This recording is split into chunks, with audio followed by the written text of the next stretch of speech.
দেশের সবচেয়ে অন্যতম স্থান হচ্ছে জয়নগর চেকপোস্ট, অর্থাৎ দামোদর উপজেলার দর্শনায় অবস্থিত।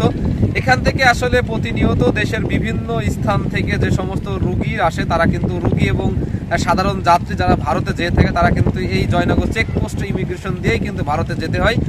তো আসলে গত 5 তারিখের অর্থাৎ গণ অভ্যর্থনের আগে এখান থেকে কিন্তু সকাল থেকে সন্ধ্যা পর্যন্ত প্রচণ্ড পরিমাণে যাত্রীদের ভিড় ছিল। তবে এই 5 তারিখের পর থেকে কিন্তু একেবারে যাত্রী শূন্য বললেই চলে, কারণ সে সময় কিন্তু প্রতিনিয়ত আমরা যেখানে কর্তৃপক্ষ আছে, কর্তৃপক্ষের সাথে কথা বলে তারা কিন্তু জানিয়েছে যে 5 তারিখের আগে প্রতিদিন 1500 থেকে 2000 কিন্তু যাত্রী যাতায়াত করতো, সেখানে এখন 5 তারিখের পর থেকে 50 থেকে 60 জন যাতায়াত করে প্রতিদিন।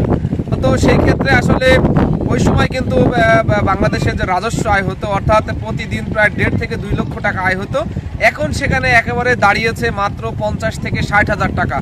অর্থাৎ এইখানে কিন্তু প্রচণ্ড পরিমাণে লোকসান গুনছে এই জয়নগর চেকপোস্ট থেকে, ইমিগ্রেশন থেকে।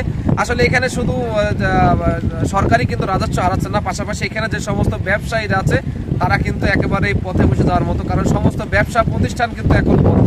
কারণ এখান থেকে শুধুমাত্র যাত্রী বা যাচ্ছে শুধুমাত্র চিকিৎসার জন্য যারা ভিসা পাচ্ছে, মেডিকেল ভিসা, তারাই কি বলা হচ্ছে বাংলাদেশ থেকে ভারতে প্রবেশ করতে পারছে। তাছাড়া ভারতের যে সমস্ত নাগরিকরা বাংলাদেশে যেভাবে আসতো, তারা কিন্তু সেভাবে স্বাভাবিকভাবে আসছে। অর্থাৎ 5 তারিখের আগেও যেভাবে তারা এসেছে, এখনও কিন্তু সেভাবেই আসছে।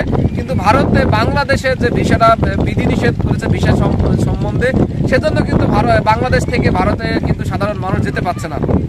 তবে আমরা এখানে যারা কর্তৃপক্ষ আছে তার সাথে কথা বলেছি, তিনি কিন্তু জানিয়েছেন যে খুব দ্রুত যদি এটা সমাধান না হয়, ভারত যদি এভাবে বন্ধ থাকে, ভিসা বন্ধ করে, তাহলে শুধু বাংলাদেশের ক্ষতি নয়, ভারতেরও কিন্তু ব্যবসা প্রতিষ্ঠানটা অনেকটাই ধস নেমে গেছে। আমরা ইতিমধ্যেই ভারত থেকে যে সমস্ত বাংলাদেশের রুগীরা তাদের কথা বলেছি, তারা কিন্তু জানিয়েছে যে ভারত কিন্তু এখন বা যে সমস্ত নয়াদিল্লি বা কলকাতার এদিকে কিন্তু একেবারেই শনশন অবস্থা, কারণ বাংলাদেশের মানুষ না যাওয়াতে অনেক ব্যবসায়ীরা এখন দোকানে তালা মেরে তারা কিন্তু মানবতা জীবনযাপন করছে। তবে সেই ক্ষেত্রে দুই দেশেরই লোকসান হচ্ছে বলে জানিয়েছে। তবে কর্তৃপক্ষ বলছেন যে দ্রুত এটা সমাধান হবে, এটা সমাধান হলে আসলে দুই দেশেরই কিন্তু একটা রাজস্ব আয় হবে বলে তারা জানিয়েছেন আমাদের।